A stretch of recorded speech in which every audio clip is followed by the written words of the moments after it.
Wake up! Wake up right now! I said wake up!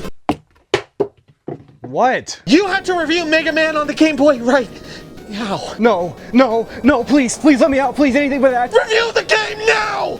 In 1991, after the release of Mega Man 3 on the NES, Mega Man Dr. Wily's Revenge, also known as Rockman World in Japan, released for the original Game Boy. For the past couple of years, Nintendo, among other companies, had been releasing ports of NES games to the Game Boy, and Capcom finally decided to partake. Except, instead of just porting Mega Man 1 from the NES, they decided to outsource the development of this game to a different company. For reference, this was shortly after the release of Mega Man DOS, which probably is why both covers are just a cropped version of Mega Man 3, but Rockman World quickly separated itself from the poor reputation of Mega Man DOS, even receiving praise from none other than Keiji Inafune. Reviews when this game first released were actually pretty decent, as this was the first portable Mega Man game to ever release. Despite only having 4 shades of putrid green to work with, the Blue Bomber managed to bring all of its glory over to the Game Boy. At least, that's how it appeared when the game first released. In fact, the entirety of the Rockman World series was very well received at launch, but as time passed and the Game Boy in general started to show its age, the Rockman World series suffered greatly. Instead of being a great way to play Mega Man on the go, it became forgettable at best. And the people who did remember Mega Man's venture onto the Game Boy either hated it or held it close to their hearts as nothing more than a nostalgic memory. Today, the Rockman World series is only talked about by the most hardcore Mega Man fans who will say anything from "the Game Boy games are incredible and underrated" to "the Game Boy games are a mess that never should have released in the first place." But I finally played and beat the first Rockman World for myself, and I certainly found it to be interesting. Nowadays, emulation makes these games easier to play since you don't have to deal with having no backlight on your Game Boy or too much motion blur or something like that. Plus, there are even color hacks, which I'm showing on screen since I'm sure we'd all prefer to look at the game in color. But I played this game in black and white as intended, just so it wouldn't affect my thoughts on the game. And since you guys have been asking me to cover the Game Boy games for the past 3.5 years, I think it's finally time we get started. Also, I am currently being held hostage, so I guess that's as good a reason as any, right? Anyway, after growing up with the NES games, it is certainly jarring to play this one. The screen is very zoomed in compared to the originals, and it makes the platforming much more difficult. This is the main complaints people have with Mega Man and Bass on the Game Boy Advance, which is why I always recommend playing it on the Super Famicom, but we can talk about that another day. On top of the zoomed in screen and the lack of colors, the physics are certainly much worse. Don't get it twisted, they are not horrible, in fact they're honestly fine, but when comparing them to the NES Mega Man games, which to me are the pinnacle of what platforming physics should be, Rockman World underdelivers. The controls are not as responsive, the ground is more slippery, Mega Man doesn't jump as high, Mega Man is slower, Mega Man shoots slower, the momentum is a little out of whack, and it just overall feels weird when you first play it. Despite that, I was able to get used to them fairly quickly, and I'm sure most Mega Man players will be able to do the same. But even once you do get used to the controls and physics of this game, it is incredibly difficult, and that is by design. The platforming is generally extremely difficult, enemies feel like they take forever to kill, the checkpoints are unfair, and to me it even feels like the health bar is smaller. I don't know if enemies are just hitting harder or my memory is failing me or what, but I remember on multiple occasions dying in just 3 to 4 hits from enemies. That being said, the changes are not all bad though. The UI is very clean to compensate for the Game Boy's small screen, and I like the addition of showing how many lives you have as well. There's also a password system which was not introduced on the NES until Mega Man 2, which is very nice. But there are 4 stages to choose from when you first open the game, which is disappointing because there is no Guts Man. And there's no Bomb Man either, I guess. I think this is because the game focuses a lot on the special weapons, and looking back at Mega Man 1 on the NES, Bomb Man and Guts Man's weapons are clearly the worst, but I've already made a video talking about that. Anyway, I started with Cut Man stage since that's what I always do, and I was greeted with some surprising levels of difficulty. Even these things that pop out of the floor and shoot you are much more difficult than normal due to your slow shooting. But then there are these spiked wheels that charge at you at an incredibly fast pace, so your only hope is to jump over them since they take 8 shots to kill. Then this is quickly combined with conveyor belts like from Metal Man stage in Mega Man 2, and then strange unkillable pairs of scissors that you have to jump rope over, and then it's all combined over a bottomless pit so that one small mistake kills you, since I forgot to mention the knockback also feels worse in this game than it did on the NES. Now the gameplay you're seeing on on screen makes this section look easy because I'm using gameplay from Raven XP's channel since they played the game in color and I don't want to torture your eyeballs, but I promise you this is a lot harder than it looks and I'm sure anyone who's actually played the game understands. Elecman stage also continues this difficulty trend by combining block puzzles, spikes, and wind mechanics to make for a nightmare of a vertical stage. You could get halfway through this stage, miss a single jump, and end up falling the entire way back down only to land in spikes and have to restart everything. We also get the classic electricity pillars that we have to dodge, which of course is combined with wind mechanics and spikes just in case that was too easy. And to finish the stage, we also have to test our patience by waiting on these suction cup enemies while climbing up a ladder, which is only hard because it's not fun to wait, and I'm always tempted to attempt to just book it, and that never works. Iceman stage is not as bad as those two, but it's a great example of an unfair checkpoint. We start with a similar first room to Mega Man 1 that is a breeze, followed by another suction cup waiting room. And then right where the stage begins introducing new mechanics over a litany of spikes, we get our one and only checkpoint, meaning we have the entirety of the rest of the stage to beat. Again, this stage itself is not as bad, it's actually pretty fun, but you might as well not even give a checkpoint on the stage if it's going to be that early. Then Fireman stage to me was actually the easiest. You do have a lot of platforming over insta-kill lava, which can definitely cheese you, but for me the main difficulty here was not getting hit by enemies since, again, it really feels like your health bar is half the size it should be. So most of my deaths in this stage actually came from the enemies, and usually were due to this weird moving fire thing. I don't know what this is, but I don't like it. But all of that being said, despite these stages being incredibly difficult, I actually did have a great time. Firstly, I do think the Mega Man trend of being incredibly hard the first time you play it and then being easier and easier every other time applies perfectly to this game. I talked about this more in depth in my Mega Man 1 review, but basically I would die in the first room in Cutman stage a lot. Then I would get past that and start dying immediately after, etc, etc. And by the time I actually beat the stage, I was clearing the first 80% of it without any issues and making it to the end without dying a single time. This game feels like the epitome of the hard to learn but easy to master as far as difficulty goes, which seems like a stupid thing to say, but I think the phrase applies to Mega Man as a whole. Anyway, the level design is deliberately difficult, sure, but it is also amazing. Once again, take Cutman stage for example. This is completely unique and it was fun to learn. It seems like it was combining Metal Man and Cutman stage since they're both sharp, and it worked great. We have the enemies mostly coming from Cutman stage, but the stage design mostly reminds me of Metal Man stage as far as references go, but it was overall original. And to me, the originality of this game is what shines the most. The best example of this game combining two different stages from different Mega Man games into one seamless original experience was Elecman stage. We get the fans from Airman stage mixed with the general verticality of Elecman's original stage, sure, but at some point you get so high up you end up in the clouds and run into the Lackey 2s from Airman stage, which is so much more fitting than I ever would have thought it would be. I love this idea and it was executed so well in this stage. Fireman stage also had elements of this by having the fire enemies from Quickman stage appear here, and honestly these enemies feel more in place here than they did in Quickman's original stage, which is crazy to me. Iceman stage didn't have a lot in that aspect from what I could tell, but I love the icicle puzzle elements in this stage. This is one that's going to mess up a new player on the first try 90% of the time, but once you know it, it's easy. And it's a creative and original addition to Iceman's level that adds replayability much better than shoving the checkpoints all the way back to the third room of the stage. So yes, the level design in all four of these first stages are difficult, frustrating, and sometimes blatantly unfair, but it's also original, fun, creative, and overall learnable, so it's really not that hard to overcome the difficult sections. But then after defeating all four Robot Masters, it's time to take on Dr. Wily. And we even get a nice shot of Mega Man looking up at the castle, which is super sick, especially for a Game Boy game. The first level really is the epitome of the duality of Rockman World brings to the table. On one hand, the stage is incredibly difficult, the enemies are still tanky and do a ton of damage, the platforming is very punishing with most of the original frustrating stage gimmicks returning in some form, and of course we also have a lot of jumps into spikes. I actually did like those on the NES though, I think that's a funny troll by Capcom, so I really can't complain about them here, but I know you guys hate these sections, even though you do get a platform item after beating the last boss, so you can actually dodge these spikes unlike every other Mega Man game. These giant enemies from Mega Man 1 also feel extra bad here since it feels like you have less expendable health, but I like gambling, so I can't complain. Maybe if there were like 3 of these guys in a row, it would be a problem. Okay, this doesn't count. It doesn't count in Mega Man 1 on the NES, it's a different game. But again, despite being a level that takes several deaths to learn, you will eventually get it down and make it through the stage without any issues and realize that it was a fun stage. Only to be met with the refights, and by refights I mean 4 new Robot Masters for Mega Man 2? That's right, this is probably my favorite part of this game. I already love refight stages, so being able to fight 4 brand new Robot Masters was a very pleasant surprise for me. The boss fights in this game can be incredibly difficult, especially if you're used to the NES versions.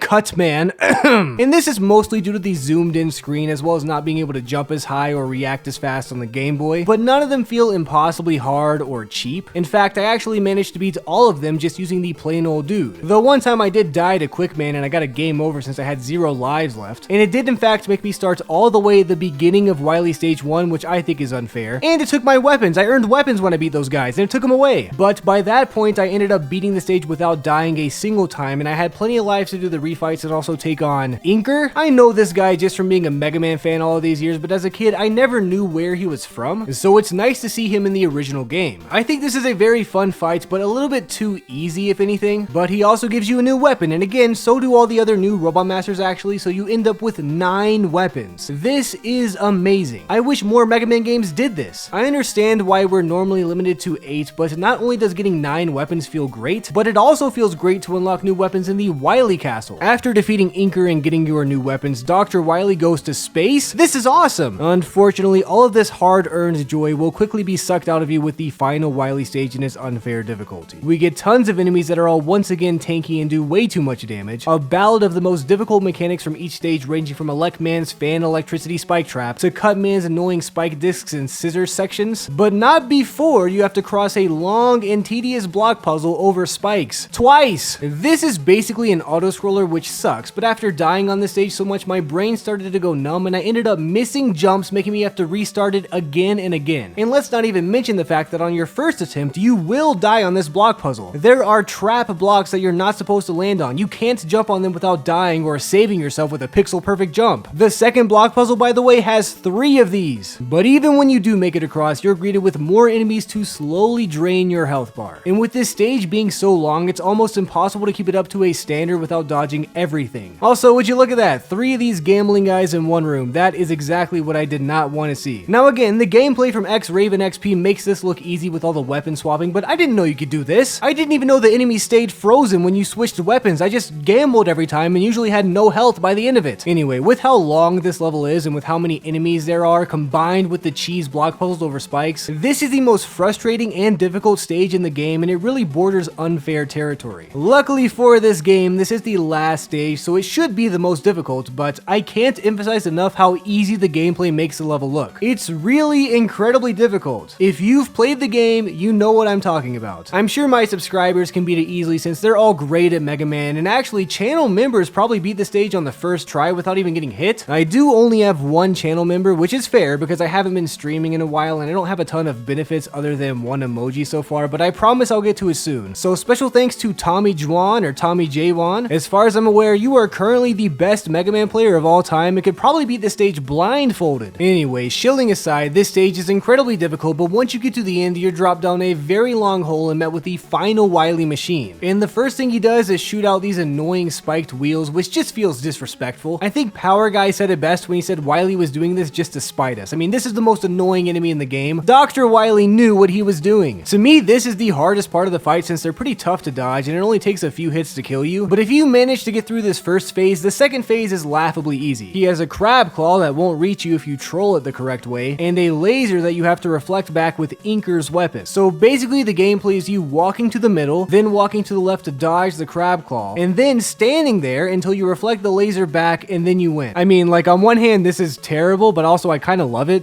Like, why is Cutman smiling at me like that? Overall, this game is incredibly difficult but very unique. It has a sharp learning curve, but if you consider yourself a Mega Man fan and you haven't played this game, I would say it's more than worth it. It's a great platformer, especially for a Game Boy game, and while it might not hold up to the NES Mega Man games, which are some of the greatest video games of all time, it is still worth giving a try. Now, I wouldn't introduce somebody to the Mega Man series with this game, but again, if you're a Mega Man fan, you have to play it. Yes, it's difficult, yes, it's on the Game Boy, but it's fun and it's very rewarding to beat and get good at the more you play. I would give it a solid 7.5 out of 10 in today's standards, so at the time, if we adjust for like inflation and the Game Boy aging poorly, that's close to like a 9, right? There's gotta be a 9 at least. Acceptable review. Now do the thing! What thing? You know what thing? No, I don't. I have no idea what you're talking. The hardest boss is Cutman, the easiest boss is Electman, the ugliest boss is Electman, the prettiest boss is Fireman, the best boss is Iceman, the worst boss is Cutman, the most medium boss is Fireman, the stupidest boss is Cutman, the most powerful boss is Fireman, the weakest boss is Cutman, the funniest boss is Cutman, just for the end credits dirt face I was talking about earlier. The easiest level is Fireman, the hardest level is Wily 2, the best level is Electman, the worst level is Wily 2, the stupidest level is Wily 2, the prettiest level is Wily 2, the ugliest level is Cutman, the most medium level is Wily 1, the stupidest jump is the one for the Extra Man and Cutman stage, the stupidest hole is the one towards the end of Wily 2 after the second block puzzle, the stupidest spike is every single one from Wily 2's block puzzle, the hardest block puzzle is the second one from Wily 2 since you have to do it every time you spawn in after the checkpoint, the ugliest enemy is the spike disc, the most annoying enemy is specifically the spike disc right after the stupidest hole, the best weapon is Elect Beam, the worst weapon is Mirror Buster, the stupidest weapon is also Mirror Buster. I know I'm almost 4 years too late on those, but as always, I hope you guys enjoyed this video because I really only played this game because you all kept telling me to do it in the comments, so thank you. I really do appreciate it. I had a great time. So genuinely, thank you guys. I would not have done it without you. Oh, and the fact that I'm currently being held hostage.